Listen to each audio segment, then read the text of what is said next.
안녕하세요. 낭만독백입니다. 잘 지내셨어요? 오늘도 이렇게 찾아와 주셔서 감사합니다. 오늘 제가 소개해드리고 싶은 책은 내 마음 이용약관이라는 책이고요. 저자는 케이시, 플랜비 출판사에서 펴냈습니다. 제 영상들 중에 우린 평생 전학생으로 사는 운명이니까 라는 책 낭독해드린 적이 있는데요. 저는 에세이라고 하면 편안함, 자연스러움 그런 글들이 생각이 나는데 케이시 작가님이 쓰신 글에서는 뭔가 반전이 있기도 하고 굉장히 재미있었거든요. 그래서 신간 소식을 알려오셨을 때 굉장히 반가웠습니다. 궁금하기도 했고요. 아, 그리고 이 작가님이 네번의 노크와 돼지와의 키스 등 소설까지 쓰시는 분이거든요. 오디오북 플랫폼 윌라에서 청취율 1위를 기록하기도 했고요. 에세이와 소설을 넘나드는 작가님의 필력이 참 부럽네요. 그럼 오늘은 내 마음 이용 약관이란 에세이 지금부터 그 일부를 낭독해 드리겠습니다.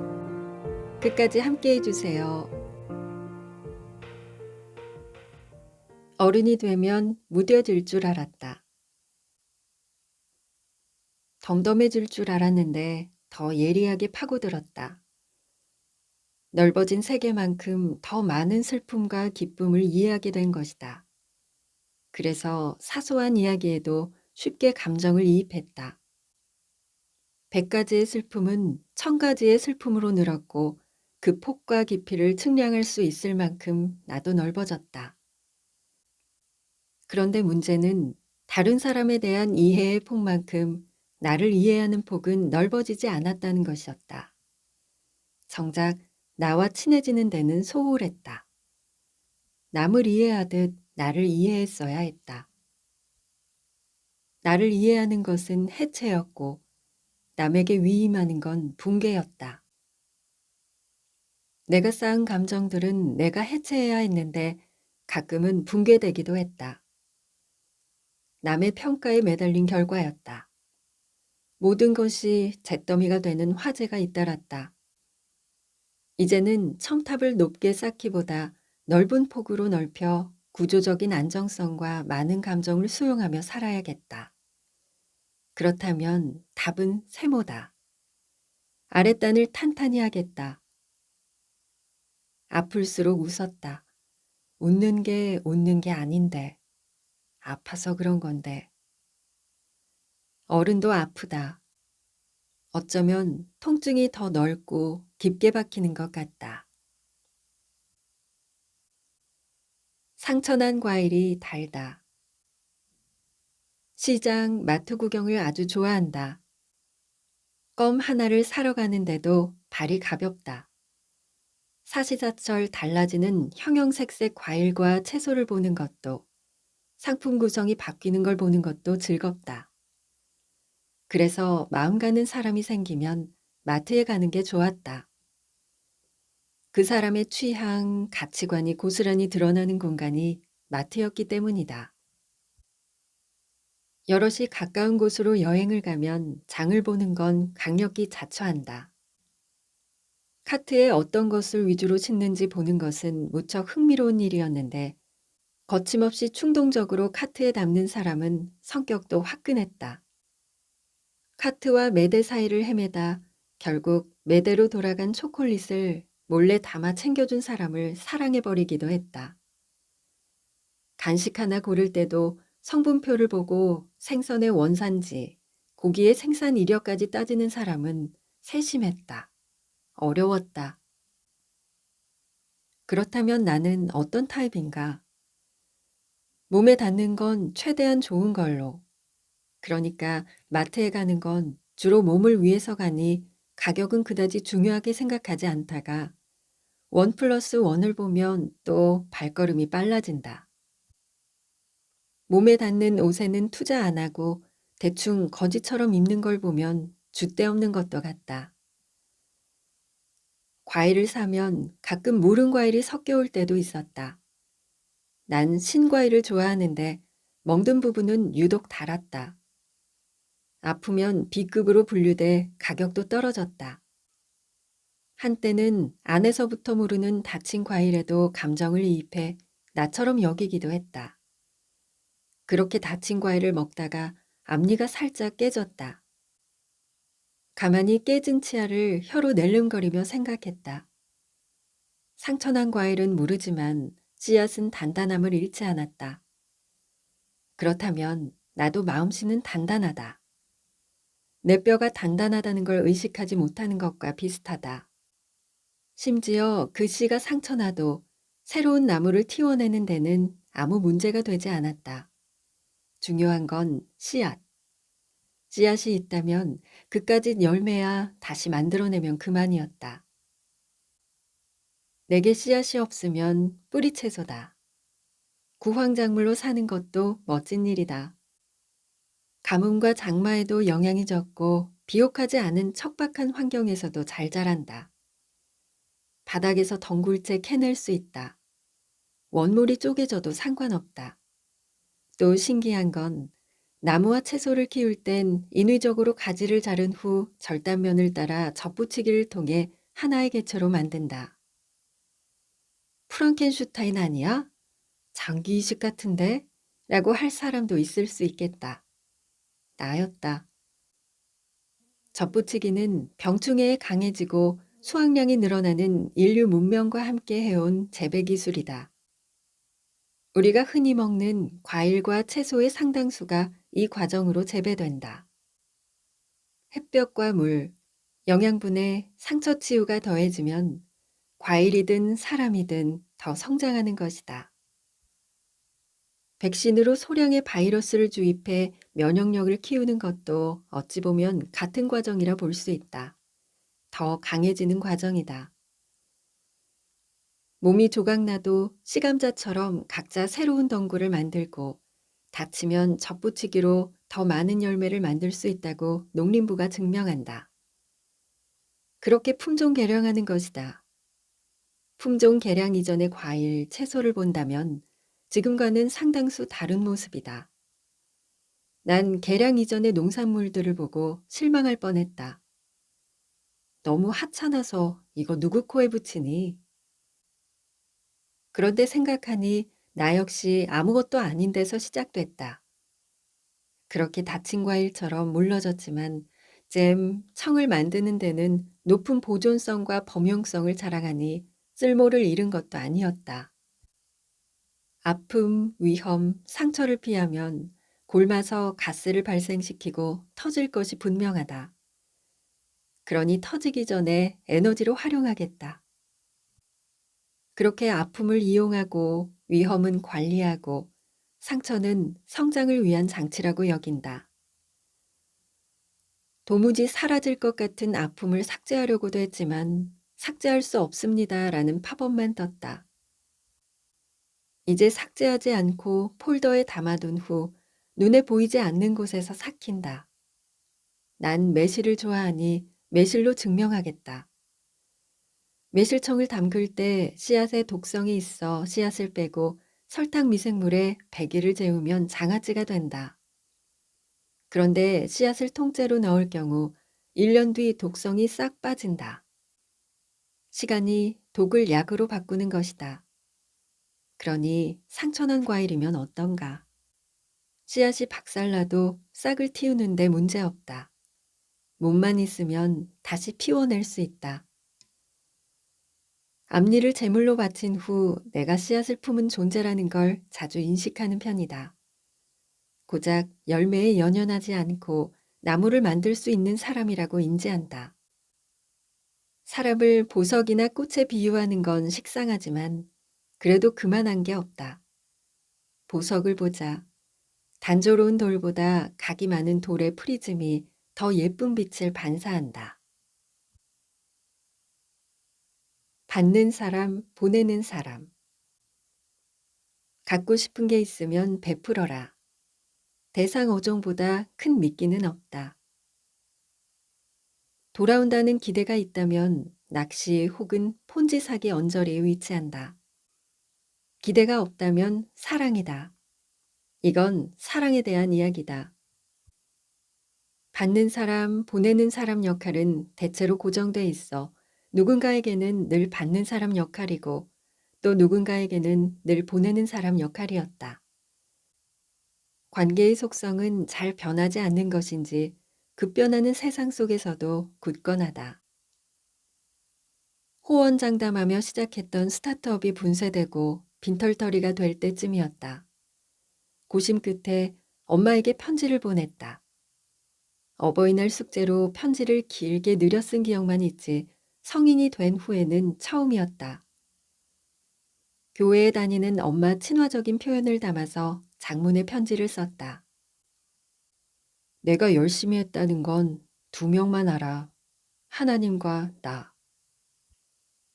그리고 실패해서 미안하다는 게 요지였다. 편지를 보내고 바쁘다는 핑계로 전화도 피했다. 실패의 파편들을 수습하느라 편지 보냈다는 것도 잊었을 때쯤 집에 우편물이 와 있었다. 평소 보내주던 택배와는 다른 편지, 익숙한 필체였다. 한동안 뜯어볼 생각도 못하고 멍하니 쳐다만 봤다. 엄마에게 온 편지가 대학 합격 여부를 알아볼 때보다 더 떨렸다. 도무지 열어볼 용기가 안 나 개봉을 잠시 미루고 저녁까지 묵혔다. 예상되는 내용은 집 정리하고 기술 배워라. 어떡하려고 그러냐. 얼마나 필요하냐. 결국 그렇게 될 줄 알았다 등 수십 가지가 머리에서 떠오르다 엄마 성격상 하지 않을 말을 빼자 몇 가지 말로 추려졌다. 엄마는 교회에 다니지만 불교적 관용도 있으시니까. 밀려드는 전화가 잠잠해질 때쯤 크게 심호흡하고 에이 단발에 기압을 넣으며 푹 찢었다. 투박한 한 장의 편지지에 쓰인 내용은 무척 짧았다. 그럴 수도 있지. 밥은 굶지 마라. 정 안 되면 동생 따라서 기술 배워도 돼. 그리고 약간의 생활비. 아, 그놈의 기술. 난 혼잣말로 괜한 투정 부리면서도 기술 배우면 된다는 말이 안전 그물망처럼 느껴졌다. 그리고 다시 멍하니 편지 봉투를 쳐다봤다. 보내는 분은 왼쪽 상단, 받는 분은 오른쪽 하단, 몸과 더 가까이 있었다. 멀리서 온 큰 마음이 내 손에 닿을 만큼 가까워졌을 때 전율한 마음을 감출 수 없었다. 바로 엄마에게 전화해서 어색한 웃음으로 말문을 텄다. 대학 입시와는 비교할 수 없이 인생의 큰 고비를 넘긴 기분이었다. 이후 나는 가끔 엄마에게 보내는 사람이 되어 화장품이나 영양제를 보낸다. 그럼 다시 돌아오는 엄마의 마음은 더 뚱뚱해졌다. 내가 좋아하는 반찬이 가득했다. 칭찬도 위로 올려보낸다. 과장은 기본이고 거짓말이라도 뻔뻔하게 우긴다.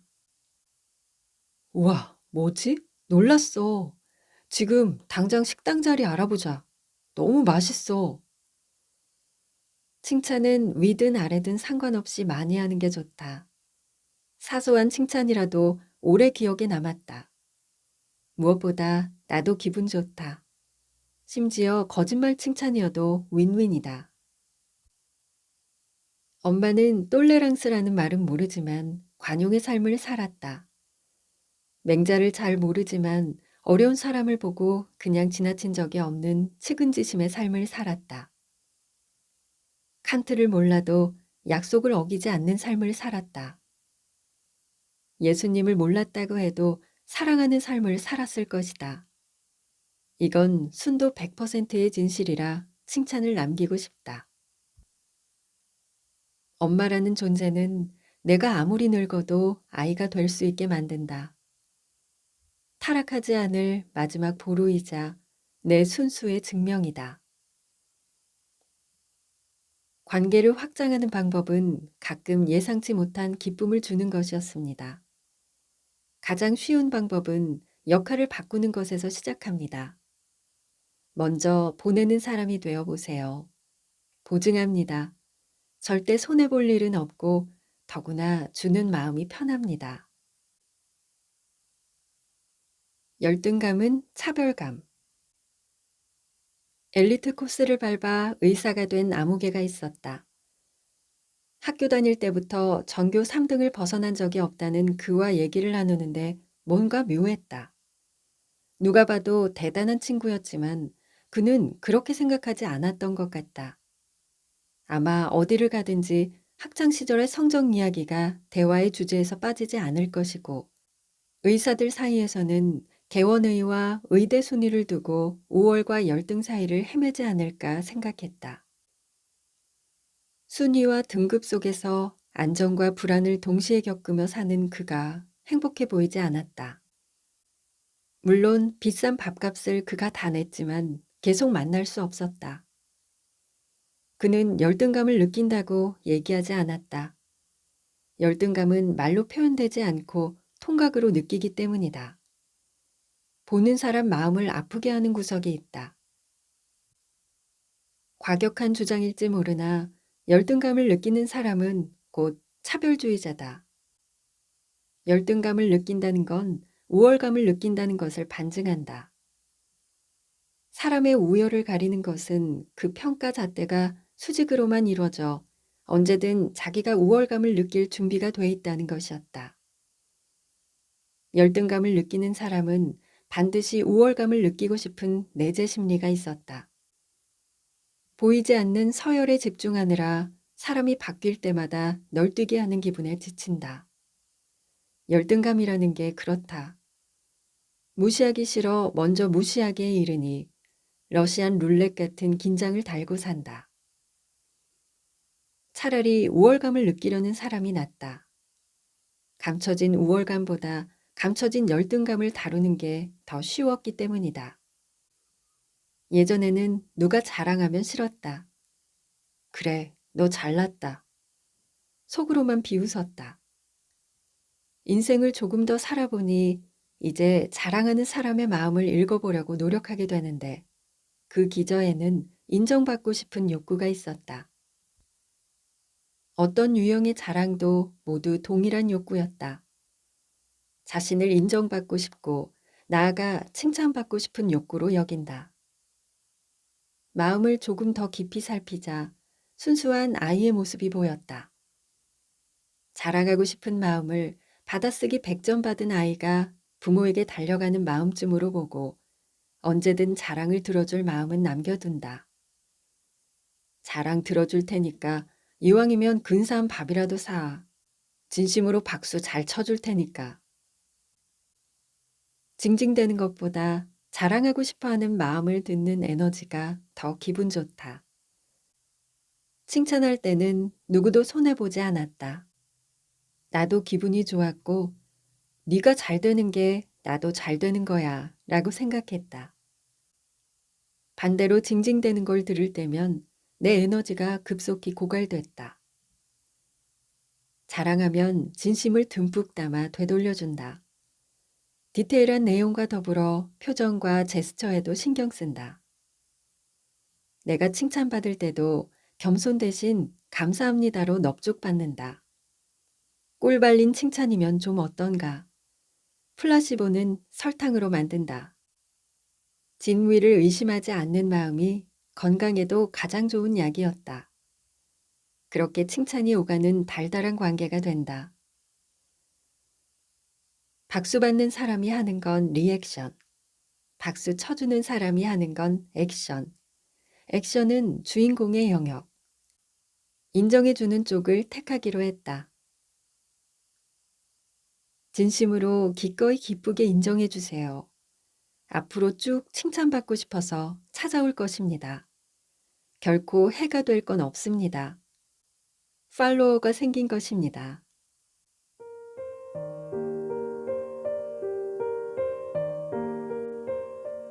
오늘도 함께 해주셔서 감사합니다. 살다 보면 좋은 일도 있고 나쁜 일도 있잖아요. 그런데 어디에 집중하느냐에 따라서 그 마음이 성장하기도 하고 아프기도 하는 것 같아요. 조금 더 밝은 쪽을 보면서 건강하고 행복하게 사시는 여러분들이 되셨으면 좋겠습니다. 저도 그럴게요. 당신의 마음이 머무는 글 속에서 당신을 기다리는 낭만 독백이었습니다.